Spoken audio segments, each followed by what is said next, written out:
Greetings. Thank you for joining us today. You are watching This Is My Health.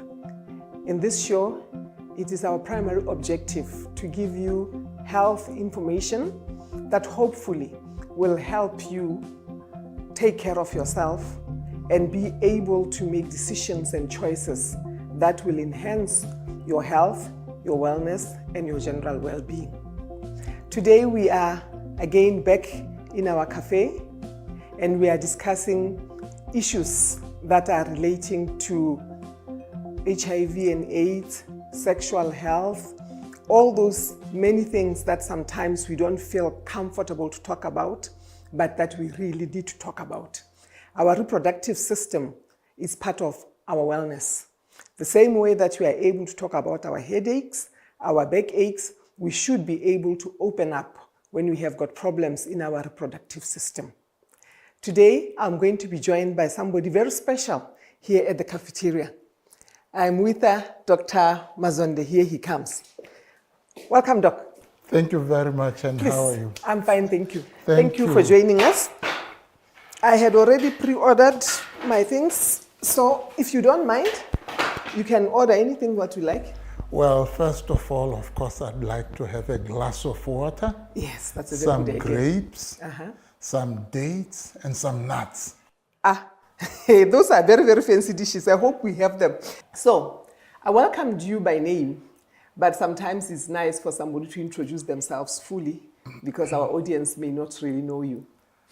Well, okay, my name is Dr. Petson Mazonde. I work as a private clinician. I'm a pediatrician by training. Okay. And so children are dear to my heart. Okay, that's very nice to know. Now, the topic for today that we'd like us to unbundle is diarrhea and vomiting. I think generally we like to say that diarrhea and vomiting as if they're the same thing. Can you just help unpack what is diarrhea? What is vomiting?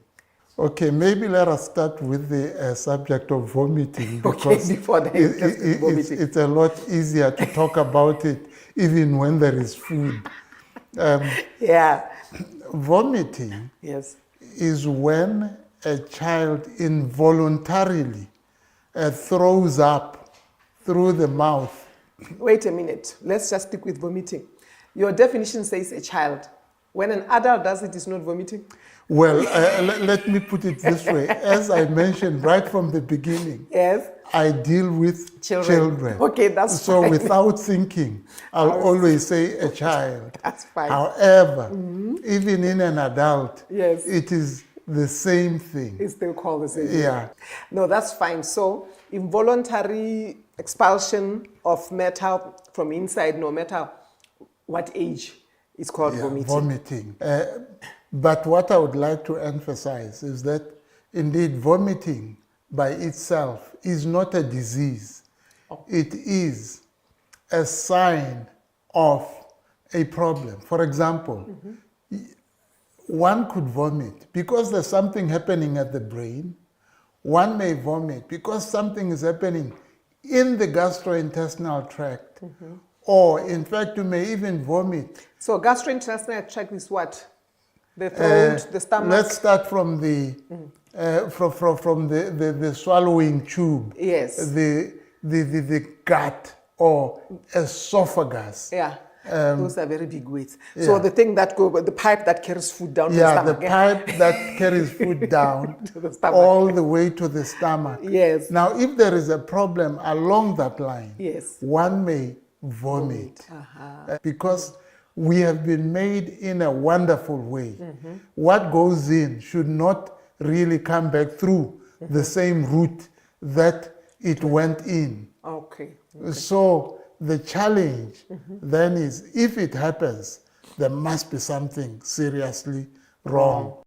What's the difference between spitting out and vomiting, especially with children? Because sometimes we are giving a child some food and it doesn't like them, then the food comes out. If you look at a child, say, who is drinking some milk and they have not swallowed it, it may not have yet formed into milk. Little clots. So that one is spitting out. And children are notorious for spitting out. That's why I was asking, because Yeah. young mothers sometimes may come to you. I know they sometimes go to clinic to say, my child has been vomiting, and when you look at it, you realize that the child was spitting out. That's right. And so that's why I thought we should distinguish Yeah. that. Okay, continue now with where you were. But I wanted to also emphasize that we must differentiate vomiting from positing. What is that now? Yeah. And now I'm going to explain what positing is. Okay. Positing, you know, there are some babies who enjoy the sour taste of milk. Oh. So once milk gets into the stomach, it gets to be a little sour because of the acid that is there. And you know, the child voluntarily, remember we said Involuntary. in vomiting, it must be involuntary. But in vomiting, Which means without their own free will that's to right. push it out. Yes. Yeah, but in positing, they actually purposely do it in order to enjoy that sour taste. And that is something that we must always ask ourselves when a mother comes and says, yeah, you know, doc, I have this child vomiting all the time immediately after milk. No, it might just be positing. Okay, okay. Are we ready to go to diarrhea? Yes, we can. I'm still digesting that information. Let's go to diarrhea now. Yeah. Yes. Diarrhea. There are many definitions of diarrhea. The most important one, in my view, is that first the stools have to be loose. Oh, okay. That is number one.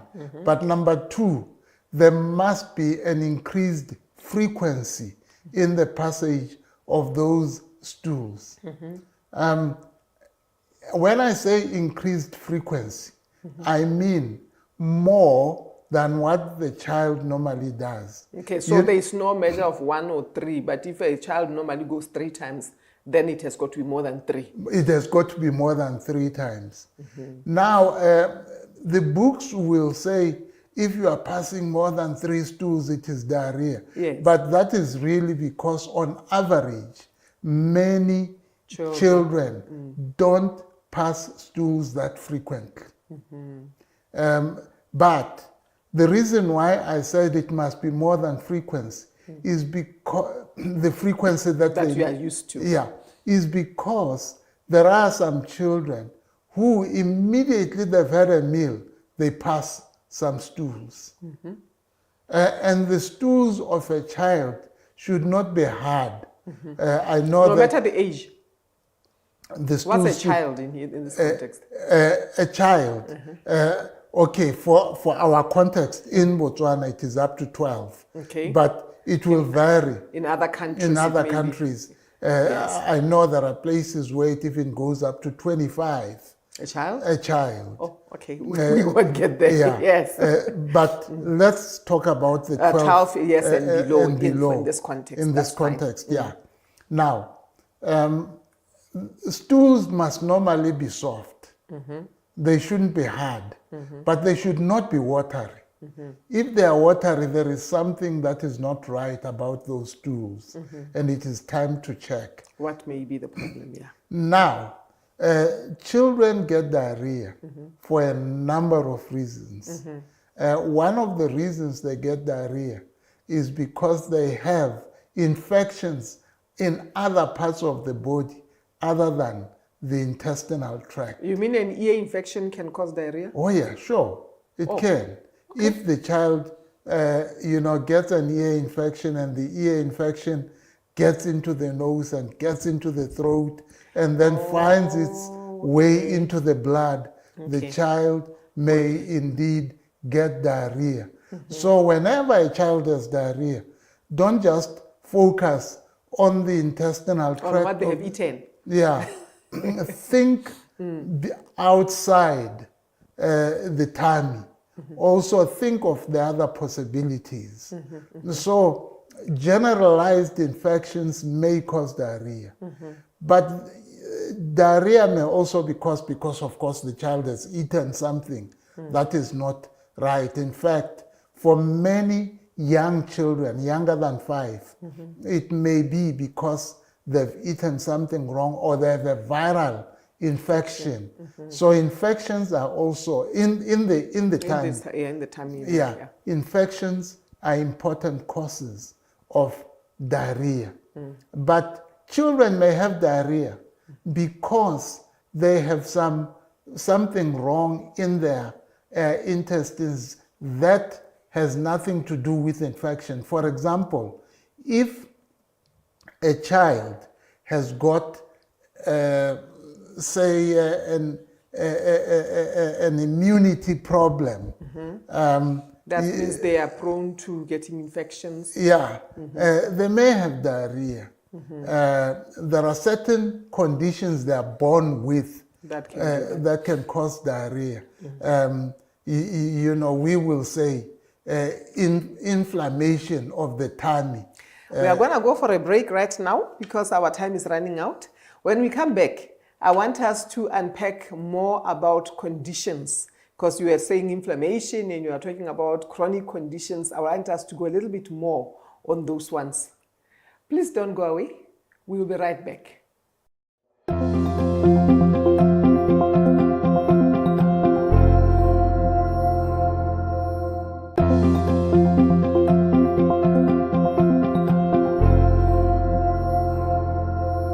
Welcome back. We had just gone for a very short break, but if you are only joining us for the first time now, you are watching This Is My Health. And today we are at a cafe where I'm meeting with Dr. Mazonde, who is a pediatrician, and we are unpacking the issue of diarrhea and vomiting, or vomiting and diarrhea, whichever way you put it. And just before we went for the break, we had spent time trying to understand by definition what activities qualify for a child to be said they are vomiting or that there is diarrhea. Welcome back, Dr. Mazonde. Thank you very much. I can see you are busy enjoying your fruit. Indeed. Yeah, very funny to be having fruit this side and talking about the conditions we are talking about, but hey. Yes. So when we went away, we were still talking about diarrhea. And you started to explain some of the conditions, medical conditions that may present with diarrhea or cause diarrhea. Can you just take us through that? Because yes, we are focusing on children. Yes, no, thank you very much. First of all, let me say that maybe in this presentation we should focus on those conditions that are actually related to infections. Okay. The reason why I want us to focus on that is because at least parents can do something about this.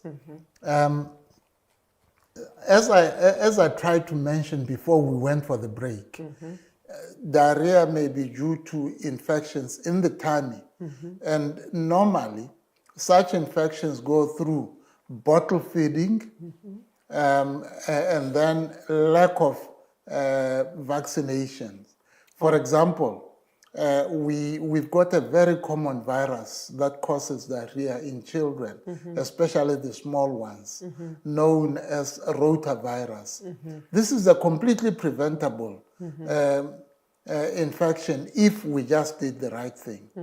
And as I said, we may have bacterial infections. You know, bacteria are germs that commonly are found in the air. But there's another thing that I must emphasize when we talk about diarrhea in children. I know that when children go to the clinic, they tend to be given antibiotics even when they don't need antibiotics.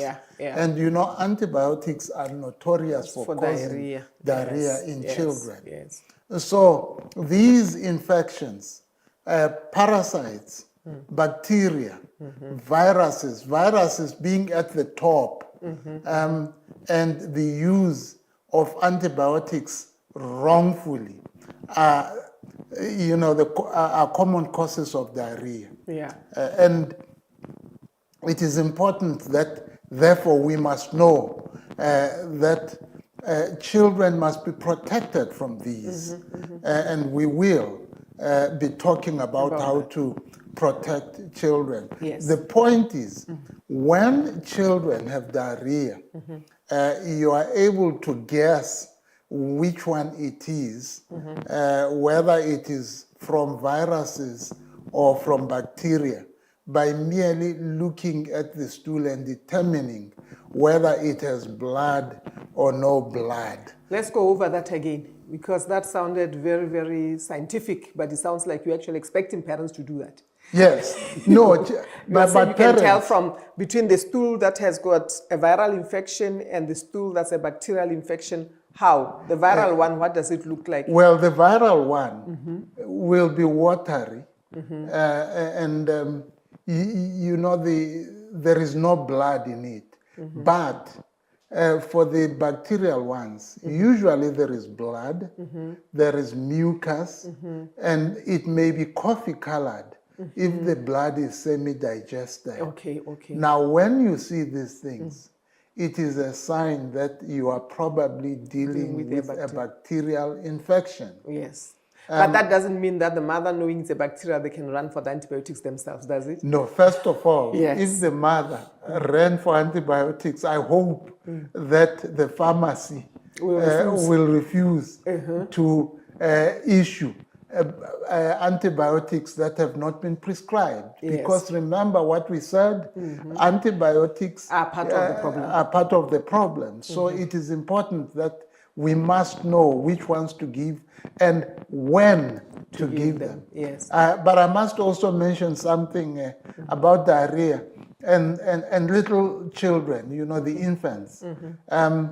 It may be because they have some intolerance For some of the foods. Yeah, for some of the foods, including, unfortunately, breast milk. Yes. So a baby can be intolerant. A baby can be to a intolerant mother's, indeed. Breast milk. Yeah.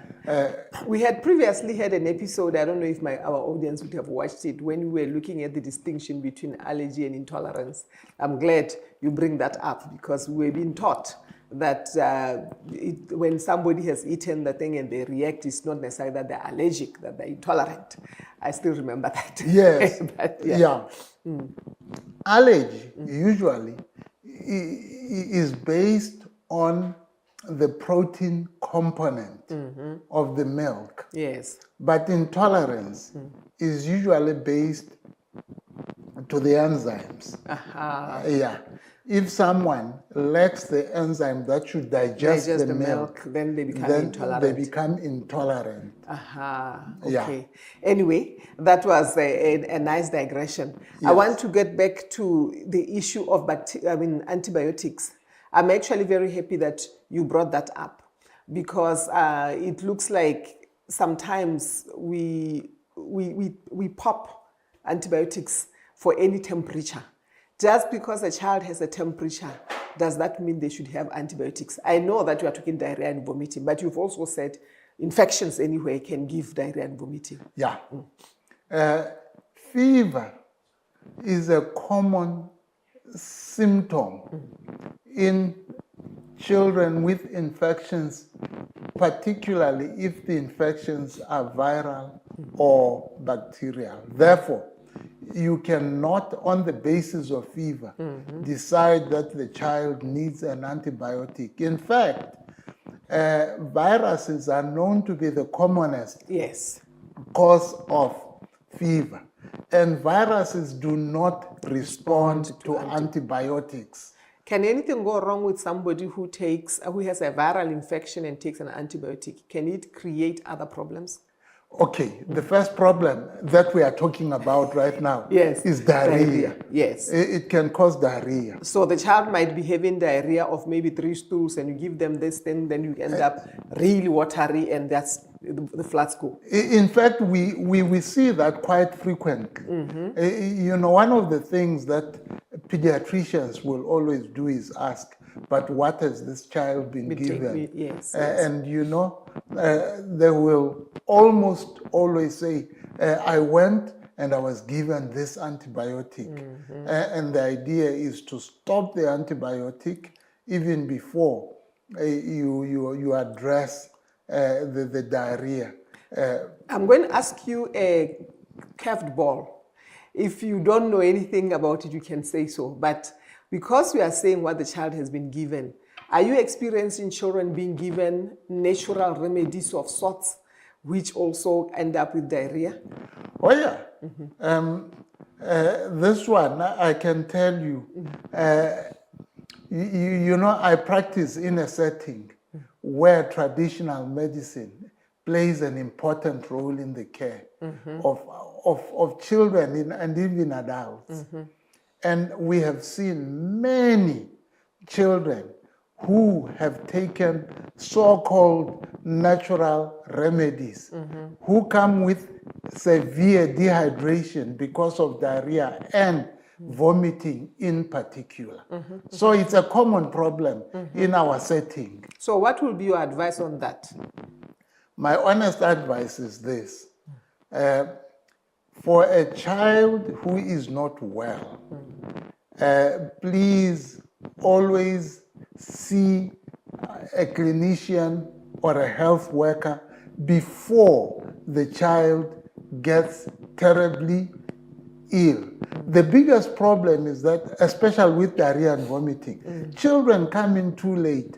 There is no child who should die because of diarrhea and vomiting. But they do. But they do, unfortunately, because they come in too late. The idea is bring the child earlier, especially the very small ones. And the reason for this is this, and I would like everybody to understand this. Children have more fluids comparatively than adults. Yes, most of their body is more fluid that's than right. the adult one. And if they lose those fluids, you know, they die much quicker than adults. So it is important that you should never wait for the signs of dehydration to come in small children. Just bring the child. Can you imagine our time is up? So I would like you to, in the last minute or so, say whatever it is that you want to say as a parting message to parents in this very critical issue of diarrhea and vomiting. You'd have thought there's time, but unfortunately there isn't that much time. Well, the first one is that remember to keep all the utensils you use for children clean, because these are the drivers of infection in children. Number two, remember not to depend just on water. Bring the child to be given a mixture of water and salt. Yes, yes. Don't try and make them at home. Okay. Bring Unless the maybe child. you are guided properly. Unless you are guided properly, but most of the time our experience is that even when you are guided, you will do the wrong thing. Oopsie. Yeah, Okay. so number three. come home. Number three, always remember, not all that causes diarrhea is tummy related. So check what the problem is. Yes. And I suppose finally, though you don't say it, don't go giving stuff to children. No, please. Their kidneys are too small. Yes. And their bodies are unable to handle those things.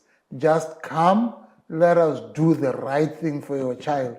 I know it's because you really want to help the child. And since you want to help the child, bring the child. Yes, so to those who know. That's Thank you right. very much. It was really a pleasure to have you around.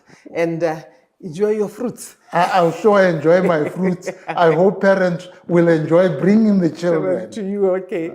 There you have it, folks. It's been a pleasure at our cafe today to meet with Dr. Mazonda. I hope that the advice that was given made sense to you and that it is easy enough for you to follow. Now, let us also remember that whilst we are talking about diarrhea and vomiting in the context of children, is because, as we have heard, their body is still so undeveloped and they have so much body fluid compared with adults. Therefore, diarrhea and vomiting becomes lethal to them. But having said that, you know that message is also true for adults.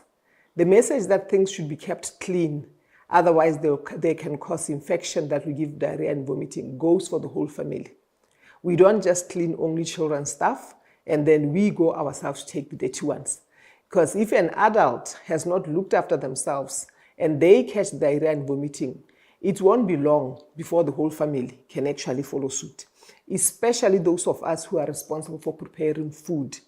Because whenever we are preparing food, if our level of hygiene is low, we can be the people who are bringing problems, that infections, to the rest of the family.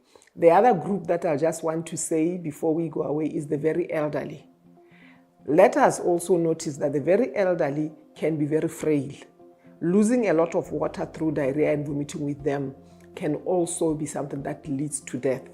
So though diarrhea and vomiting seems to be something we are used to and we talk about easily, it's a serious situation that if not handled properly and timely, somebody can lose their lives.